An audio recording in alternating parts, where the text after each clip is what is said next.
Okay, so I think we're live, and today I just want to look over Surah 50, and the title of this surah is Kaf.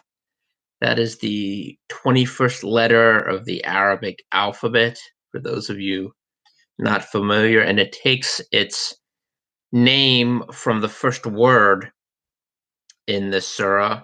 In verse 1, it says, Kaf. I swear by the glorious Quran that Muhammad is the apostle of Allah. And again, this is one of the another example of the Quran. Not only the titles of the surahs, but the way the surahs are arranged, the composition of the book itself. There's no there's no real coherency to the way uh, to the Quran, to the book, not just what's inside the book, but the way the book is arranged and the titles of the verses. Like I said earlier, uh, oftentimes it will be referring to something important in the verse itself to highlight a particular idea, but more often than not, it doesn't. It's simply the title of the verses. There's no real connection between that and the chapter itself. So in the Bible, you have very descriptive titles. So Genesis, or in the beginning, is the description of the world from its inception, creation, what existed before, which was just God, and how God created the world. And then it expands into God judging the world, the fall of man, God judging the world, God choosing his elect people, Israel, and all the way through the Bible, all the way to the incarnation and resurrection and man's path to redemption through God, through the gospel. And all of these things are very clearly described. So you have Genesis, you have uh, the books of wisdom. Proverbs are literally proverbs or teachings that are meant to benefit mankind. And you know, Ecclesiastes is called Kohelet, the preacher, and it's the wisdom of Solomon. These are all um, all easily understood titles, whereas in the Quran you just have these random titles. Yeah, the Hebrew Bible. It's interesting. A lot of the books that are separate in the the standard English Bible that we read today, the 66 books, a lot of them were combined. So you didn't have Ezra and Nehemiah. It would be Ezra, Nehemiah, or um, Luke, Acts, instead of the Gospel of Luke and the Acts of the Apostles. That would be one book. But the Hebrew Bible in particular, there were fewer books. So when Josephus was describing how many books there were, when he was referring to the Hebrew Bible or the Old Testament, he would the number he gave was smaller because a lot of these books were combined. And it's interesting that he didn't.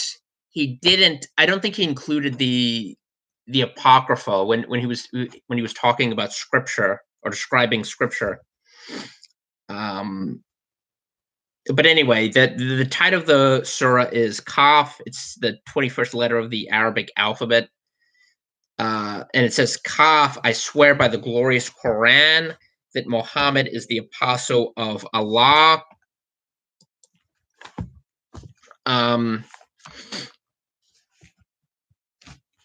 uh, yeah. This is the first verse, and I've already addressed this, but this is something that's not really scriptural when you have people swearing. So in I'm just going to take a few verses from Psalm 15, a Psalm of David.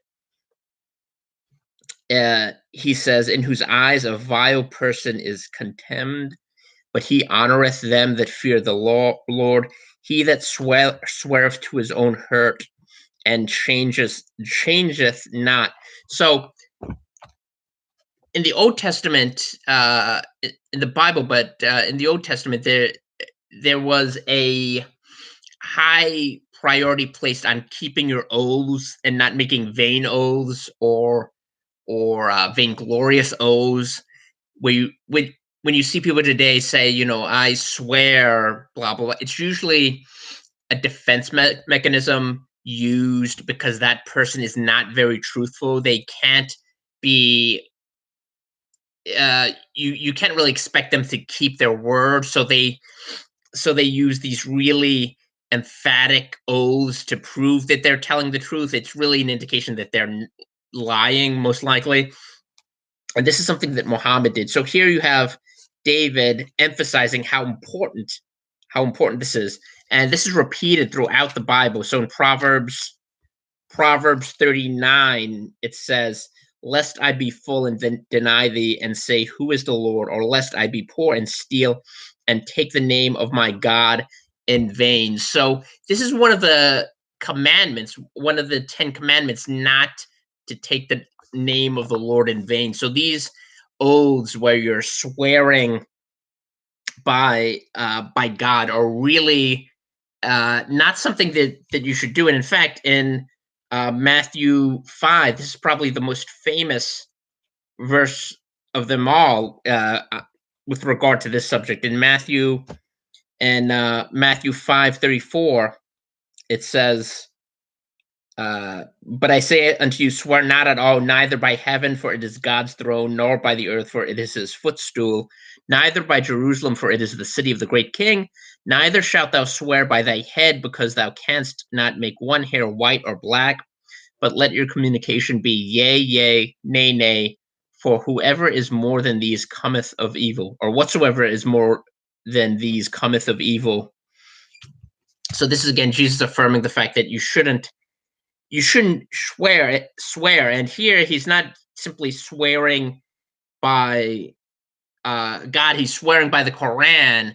And Muslims believe that the Quran, like Allah, is eternal, that this is something that's basically um that this is basically something that's always existed, which is why it's hard to reconcile when you bring up verses that refer specifically to Allah's domestic problems, and skeptics will point out the fact that this seems like a very weird thing for Allah to be concerned about, Muhammad's domestic problems. But they believe that it is eternal. And as I pointed out in another video, this is something that's evolved over time, because the idea of an eternal Quran is something that conflicts with Tawheed, or the oneness of Allah. Setting up anything that has attributes alongside Allah was considered at one time shirk. Uh, it was considered at one time to be shirk, to be setting up something alongside of Allah, including the Quran. So this is one of the inconsistencies of Islam, to reconcile the idea of an eternal Quran with a perfectly unitary monad. This idea of a oneness, or unification of one single solitary God, where there's no plurality of persons. There's simply this one God. But you have to reconcile that with the idea of a Quran that's always existed.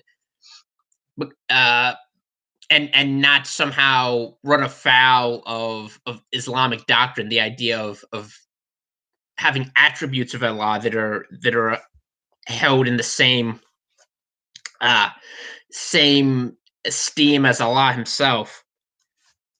But it goes on in verse 2. Nay, they wonder that there has come to them a warner from among themselves. So the unbelievers say, this is a wonderful thing.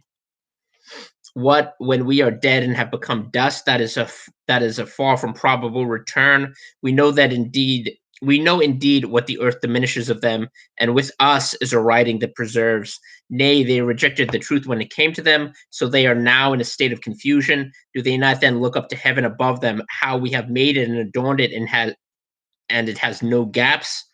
And the earth we have made it plain and cast it in mountains, and we have made to grow therein of all beautiful kinds, to give a sight and a reminder to every servant who turns frequently to Allah.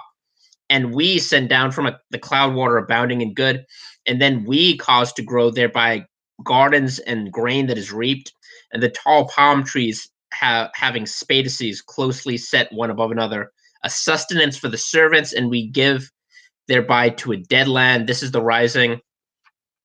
Yeah, so again, this is one of those areas again. Right after this, you find Allah again being referred to with a plural pronoun. We do this. We send down. We cause to grow. Are uh, continually being referred to as more. The implication is that there is a multiplicity of persons, or that there's more, or that Allah Himself is not this unitary figure.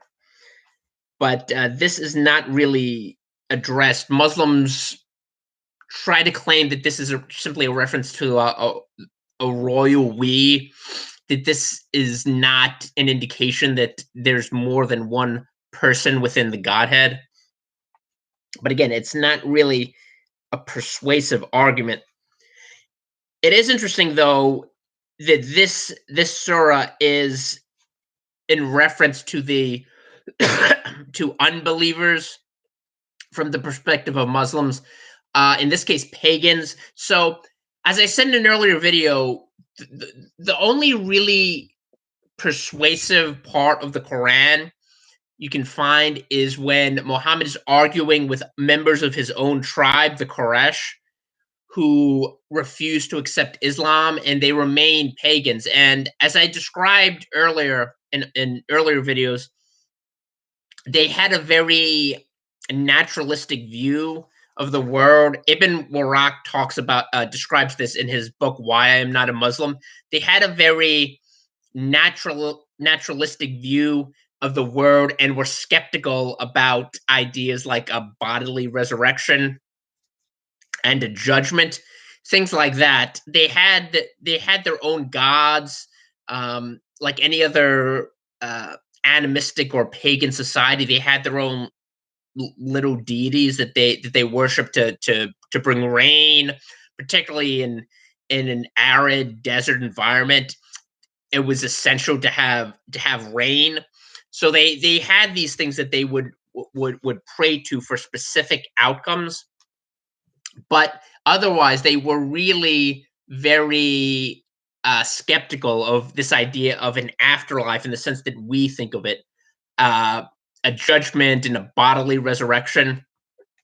They were kind of like the the Epicureans or the Stoics, who Paul talks about in Acts 17, who were mocking the idea of the resurrection of Christ, and a general resurrection. This idea that you're going, your bodies will be resurrected, and then there will be a corporate judgment. So this is probably where Muhammad is more convincing than in any other part of the Quran, because he actually was raised in this environment. So he's familiar with the philosophy, the pagan Arab philosophy. He was kind of steeped in these ideas, so he knows in a sense, what he's attacking. Whereas when he's attacking Jewish belief or Christian belief, he really has a tenuous grasp on the facts, and you can tell by the fact that he says Jews worship Ezra and Christians worship Mary. Now, there's some Muslims who say this was a real sect, the Coloridians, but the fact is, you can't really find evidence of them outside of Islamic texts. So when he's attacking these groups or attacking their ideas, their theology, he doesn't understand them or where they came from. He doesn't have a firm grasp on the Bible, so he is really grasping at straws and inventing straw men and trying to knock them down.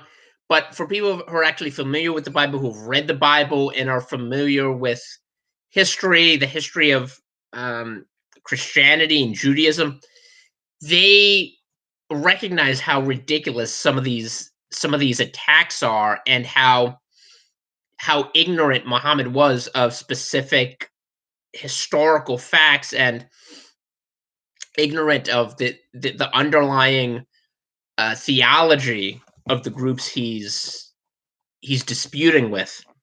But with the with the Quraysh, with the people he's addressing in this surah, he really has a firm grasp of what they believe because he was raised. He actually knows what they were taught because he was taught the same things.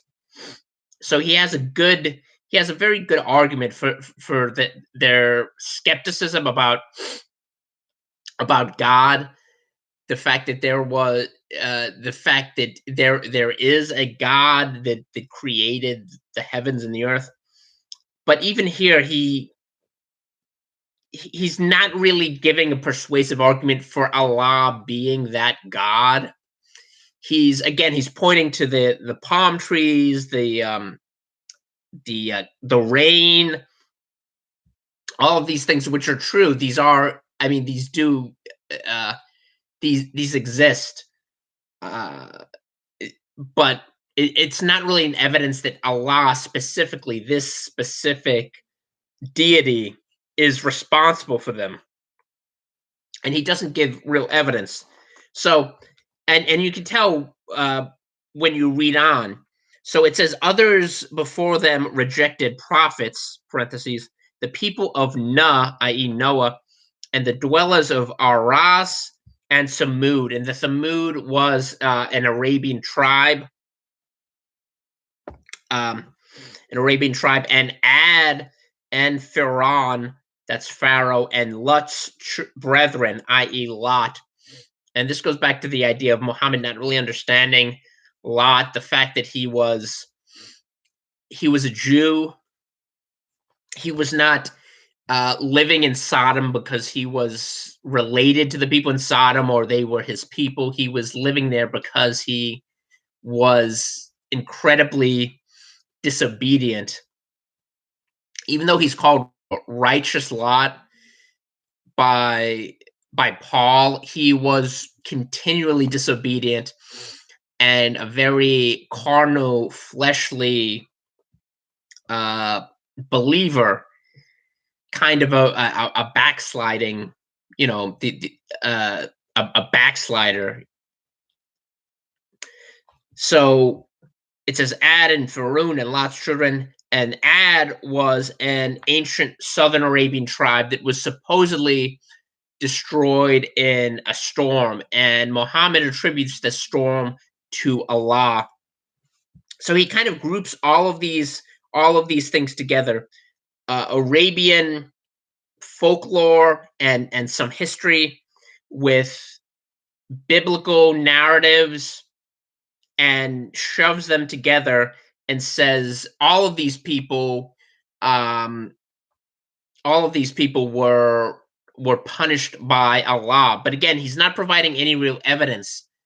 The fact that this is a book written 7 centuries or 6 centuries, or more than 7 centuries, really, when you think of when the Quran was compiled, you know, 7 centuries after Jesus's death, burial, and resurrection, and um, over a millennium, after the composition of the Old Testament, the Torah, the books of Moses,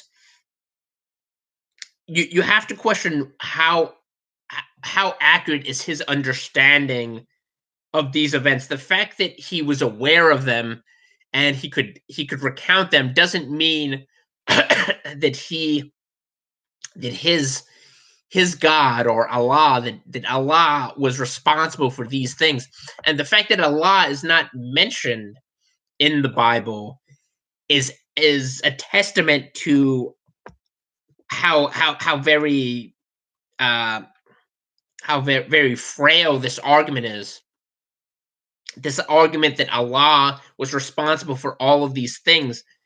Now he adds these events that are region specific, these things that supposedly happened in Arabia, in order to ground this God in the history or the heritage of his people, and try to appeal to the people he's talking to, the Quraysh and the Arabian tribes.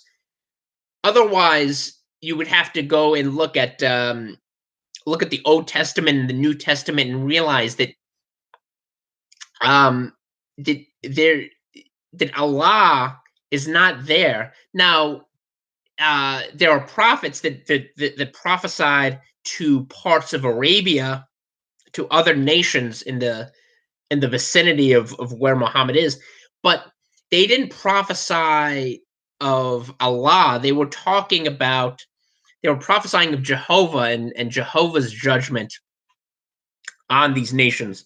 They didn't really have any idea who Allah was, but he kind of combines all of these things together to try to paint a portrait of an omniscient, pre-existent God that has a sovereign God that's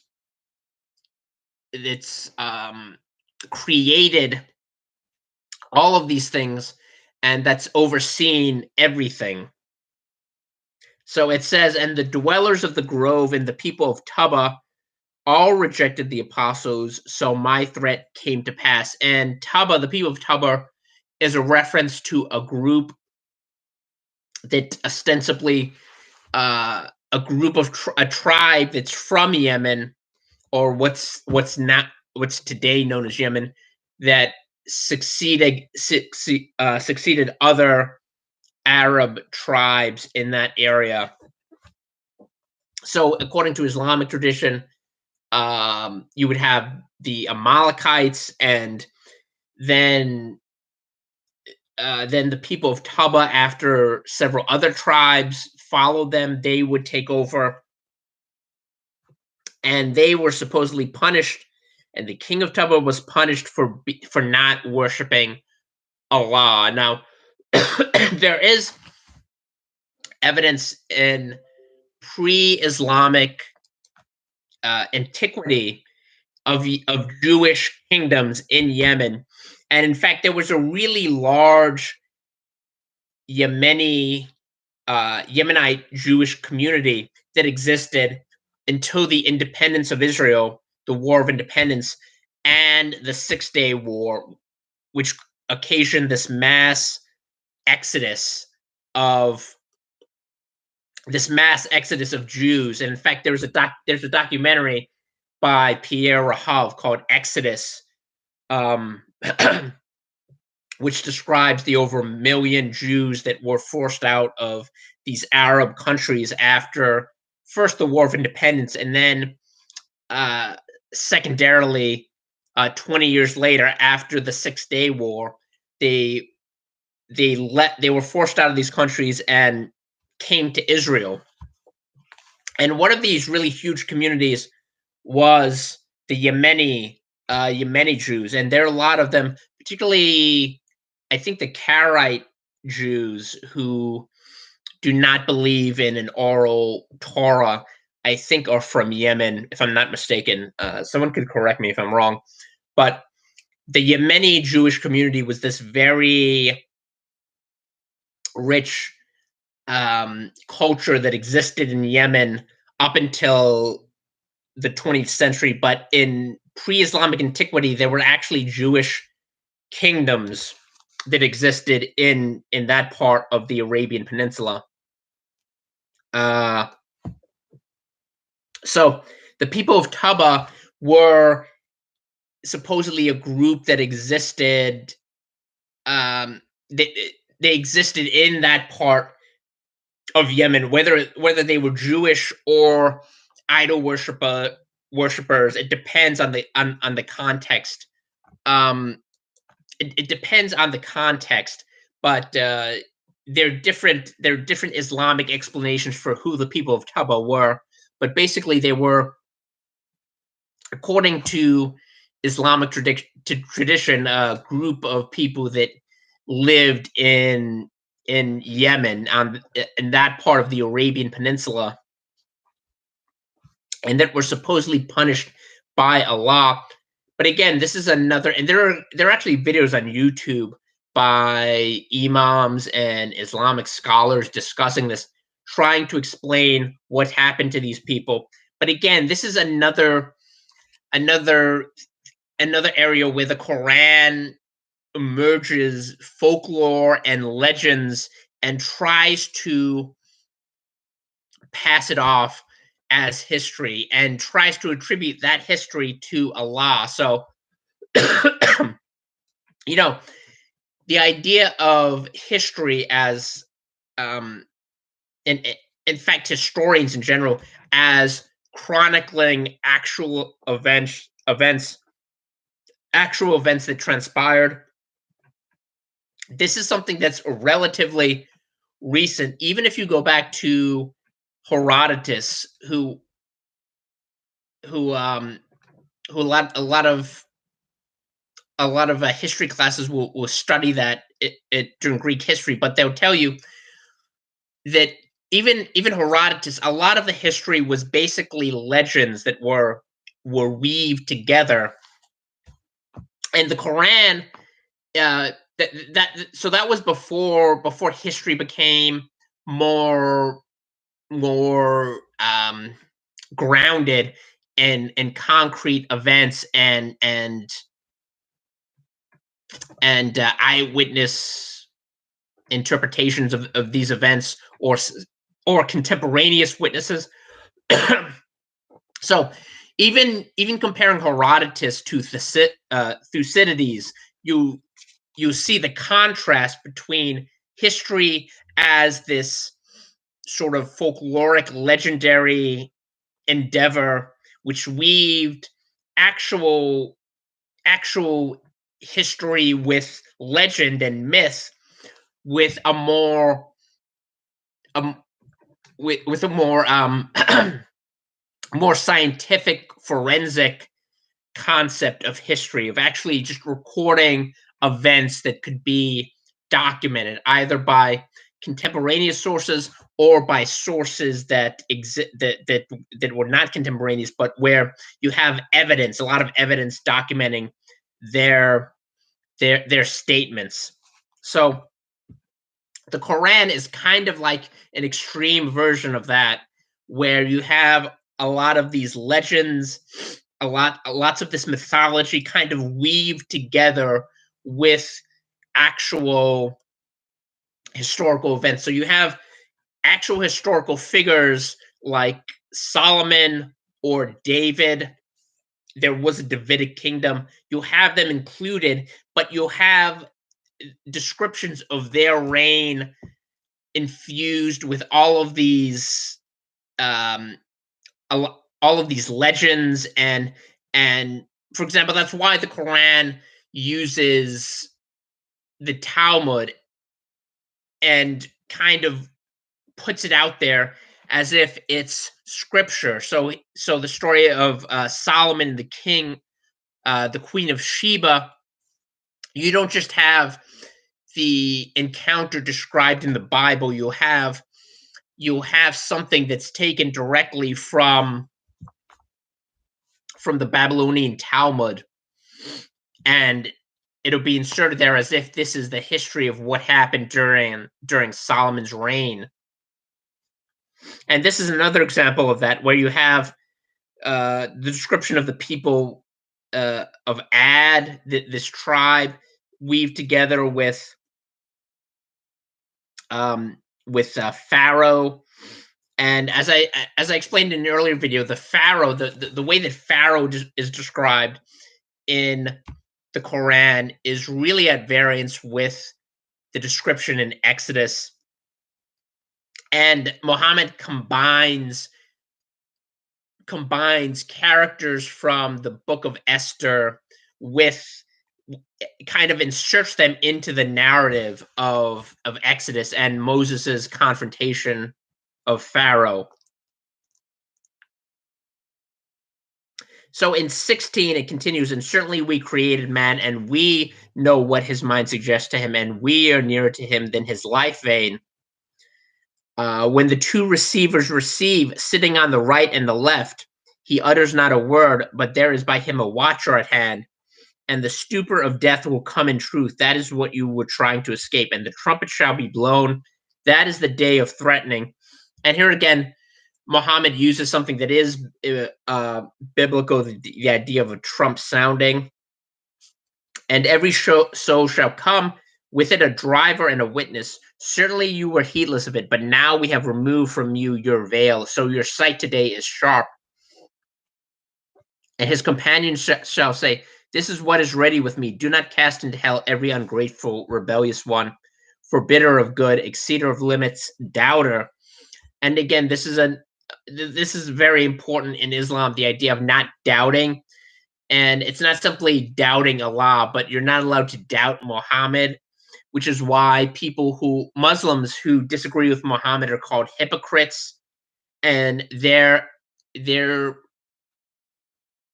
considered almost as bad or as bad as unbelievers. And that's why usually in senses where Muhammad says, woe to the hypocrites and unbelievers, he'll combine the two, even though they're two distinct groups. But Muslims who aren't orthodox, who express skepticism of Muhammad, are considered just as evil as people who are Jewish or Christian. And in 26, who's forbitter of good, exceeder of limits, doubter, who sets up another god with Allah, so do cast him into severe chastisement. And again, this is simply Muhammad not understanding the difference between here he's referring to the pagans.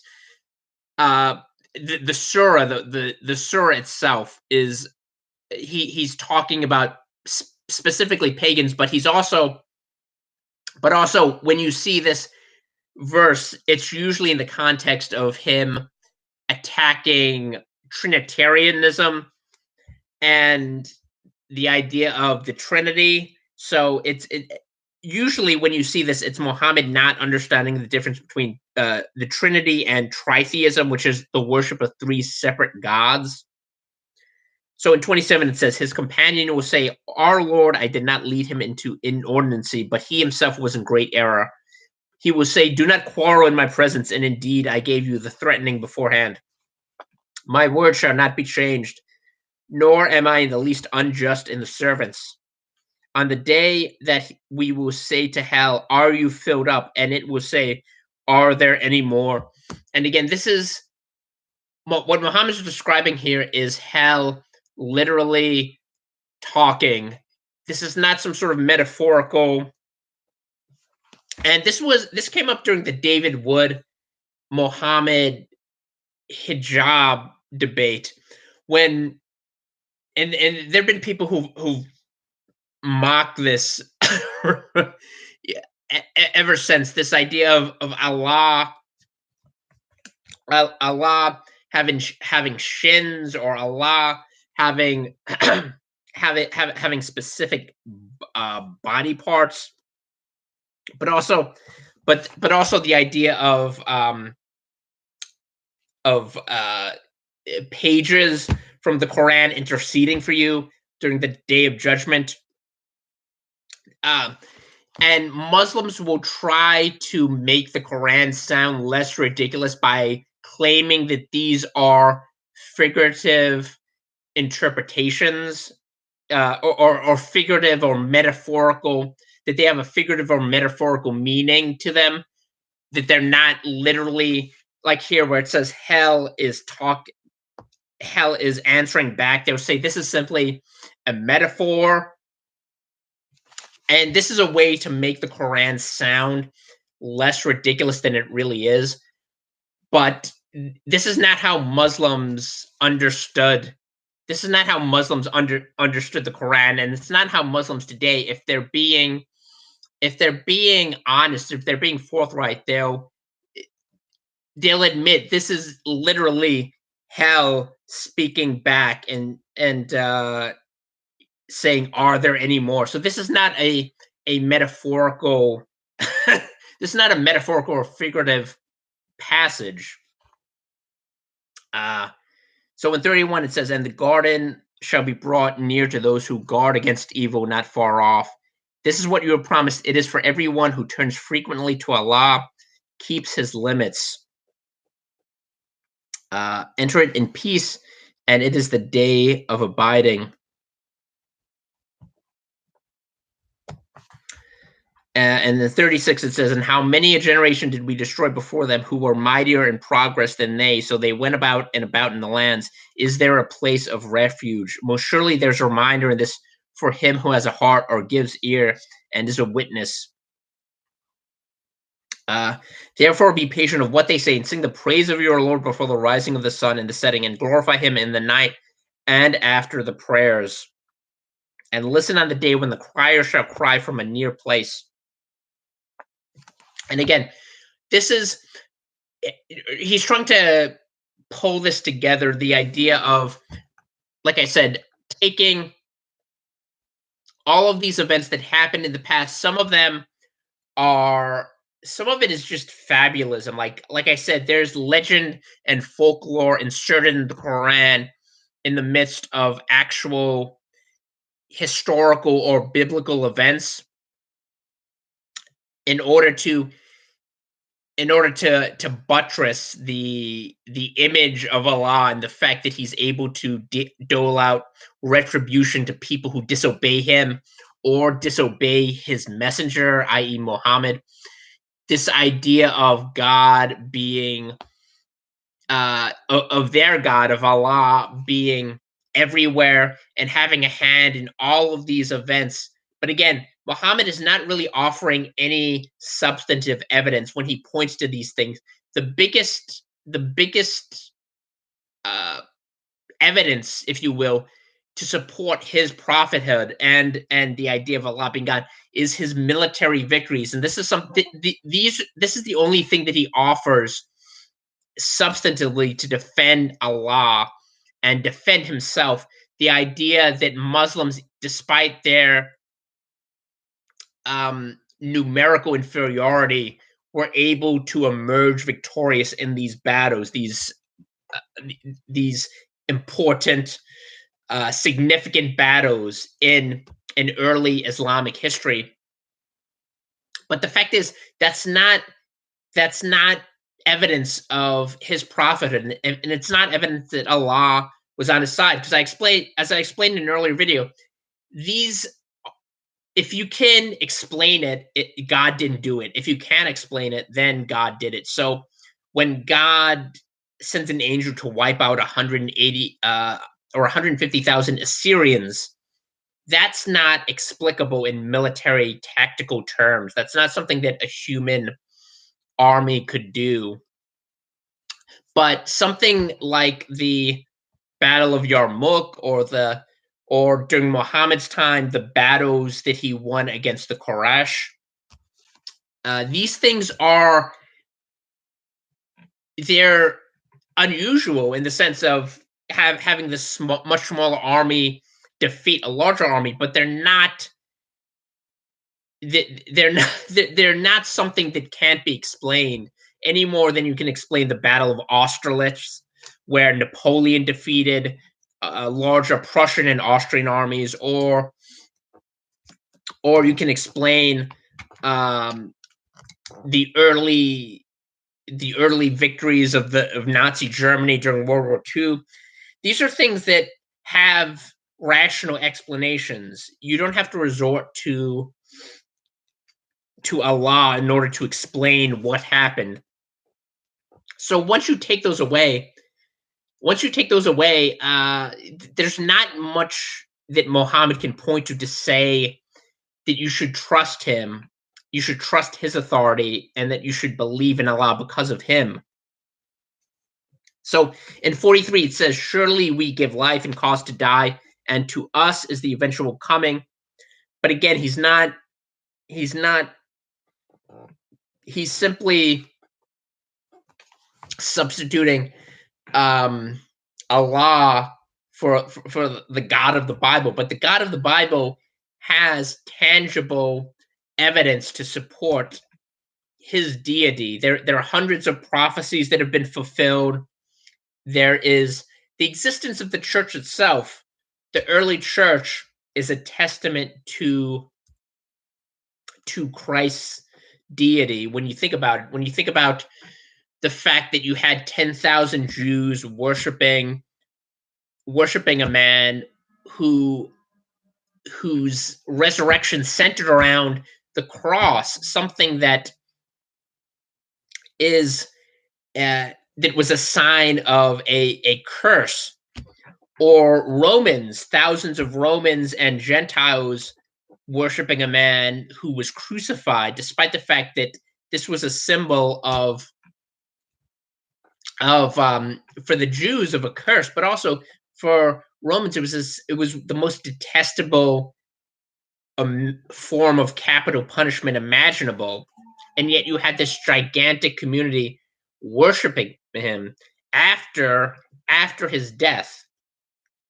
So if he if there was proof that he had died and not been resurrected, this was a cult that would have evaporated because there were hundreds of false messiahs before Jesus. There were many Jews, and even after Jesus, Bar Kokhba was a messiah, and he died, and his cult died with him. And this is what usually happens when you have someone who proclaims himself to be the Messiah. The cult around him or her dies with that person's death, usually. And especially when you look at the fact that Christ gave a tangible, a falsifiable statement. He was saying he would die and then come back, be resurrected, and be raised in 3 days. So he set out a verifiable proof. Now we can't verify it because he's been, this is, you know, almost 2 millennia into the future. So Christ is risen. He's not there. But the people around him, the people living in Jerusalem, could very easily have disproven this fact if Jesus had not been resurrected. He didn't put forward some nebulous claim of a spiritual encounter or some sort of angelic visit like Joseph Smith or Muhammad himself, something that can't really be falsified or verified in any way. You can't disprove the idea that Muhammad had an encounter with an angel, even though his description of it sounds much more like a demonic encounter than it does an angelic encounter. But you can't really disprove that. The idea that he visited Gabriel, you can't disprove an encounter that only that person had. But Christ put forth a tangible proof, something that you could gainsay or test. And the fact that the church existed after that, after his death, is a testament to the truth of the Bible. Now, when Muhammad says that Allah is doing all these things, he's not giving any tangible evidence that this is Allah. The fact that trees exist or that there's rain. He's not providing any evidence that the one who created these things is Allah, i.e., the Islamic God. Whereas the Bible, God repeatedly provides evidence. In fact, he taunts false gods. He challenges them. He says, "Tell me of the things that were before, the things that are yet to come." He challenges all of these false idols uh, that Israel was worshiping at the time. He challenges them to provide evidence, and of course, they failed. They completely uh, they completely failed. So, in chapter 46 of Isaiah, it says, "Bel boweth down, Nebo stoopeth. Their idols were upon the beasts and upon the cattle. Your carriages were heavy loaden. They are a burden to the weary beast. They stoop, they bow down together. They could not deliver the burden, but themselves are gone into captivity. Hearken unto me, O house of Jacob, and all the remnant of the house of Israel, which are born by me from the belly, which are carried from the womb. And even to your old age I am he, and even to hoar hairs will I carry you. I have made and I will bear, even I will carry and will deliver you. To whom will ye liken me, and make me equal, and compare me, that we may be like? They lavish gold out of the bag, and weigh silver in the balance, and hire a goldsmith, and he maketh it a god. They fall down, yea, they worship. They bear him upon the shoulder, they carry him, and set him in his place, and he standeth from his place. Shall he not remove, yea? One small cry unto him, yet he cannot answer, nor save him out of his trouble. Remember this, and show yourselves men. Bring it again to mind, O ye transgressors. Remember the former things of old, for I am God, and there is none else. I am God, and there is none like me, declaring the end from the beginning, and from ancient times the things that are not yet done, saying, My counsel shall stand, and I will do all my pleasure. Hearken unto me, ye stout-hearted, that are far from righteousness. I bring near my righteousness, it shall not be far off, and my salvation shall not tarry. I will place salvation in Zion, for Israel my glory. Uh, and this is a great example. God's telling them that these idols are of no value, that they can't even save themselves. They're being carted away into captivity along with the people that worship them.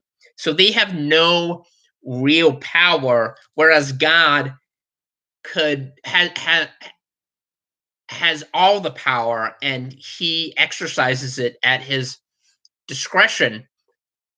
And the fact that he told them that this was going to happen before it happened is proof of that, is proof that he's the real God, because a false God would not be able to prophesy prophesy into the future, or send people who can prophesy what's going to happen 100 years from now, or 50 years from now, or even 10 years from now. They so there are immediate prophecies in the Bible, things that are going to happen within the lifespan of that prophet, and there are things that are going to happen much later on, much later after that prophet has died, but the people will see and remember because it's written in scripture. So they can go back and look at the words that were written 200 or 300 years before, or 70 years before, and point to it and say, well, God was right. He told us this was what was going to happen, and this is what happened. And this is also a good metaphor, chapter 46 of Isaiah, for the relationship between God and man, a real relationship, and the relationship between man and his idols. So people who are idol worshippers, who worship false gods, they have to carry those gods themselves. They have to give those gods strength, and everything that's that those deities possess, all the power they possess, is given to them by men, whereas God and they struggle under this burden. Um, it's like those when you see a Giglio parade where you have like 50 guys holding up this gigantic plaster saint. Uh, it You have to give power to those idols, and you have to hold up, and the burden crushes you because it's something you're just not able to do. Whereas God is the one that gives everything, and He doesn't need anything. And He even says this repeatedly um, in the Psalms. He says, if um, you know, uh, uh, I have 10,000 cattle. If I needed anything, I wouldn't tell you. So that's the difference between the true God, the living God, and false gods or idols. So to just finish up the surah in 44, it says, "The day on which the earth shall cleave asunder under them, they will make haste. That is a gathering together, easy to us. We know best what they say, and you are not one to compel them. Therefore, remind them by means of the Quran who fears my threat." And again, this is something that contradicts the Quran itself. The idea of compelling people, um, compelling people coercively. This is something the Quran exhorts you to do, but here it says just remind them by using the Quran. So it's something that's contradicted by the Quran itself. It's one of these things where you can't really follow the Quran, the entire Quran, because if you do, you experience this sort of cognitive dissonance. So, should you attack people and coerce them into Islam, or should you just use the Quran? This is something that you wouldn't. It's an answer that you wouldn't be able to come up with if you simply rely on the Quran. Okay, so that's Surah 50. The next Surah is Surah 51. There are about 74 or so pages left in the Quran. Like I said, we're winding down a little bit, and hopefully we'll be finished by the end of the year, maybe a little bit later, hopefully by the new year. We'll see. Tomorrow, Saturday, there's going to be the Heart for Muslims conference sponsored by Calvary Baptist. It's starting at 9 a.m. It's in the city near around Columbus Circle. They have, if you just Google or search for Heart for Muslims, they have all of the details on their website. But I'm probably going to go there.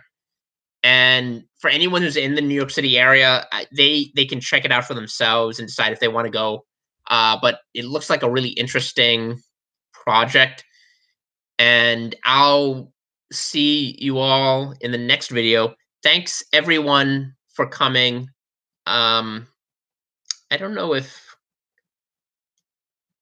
let me just scroll through. Sonia, yeah, okay, Sonia, thanks for coming. Keep up the good work. I'm glad you appreciate my videos. Everyone else, all the mods, I will see you all in. I'll see you all soon.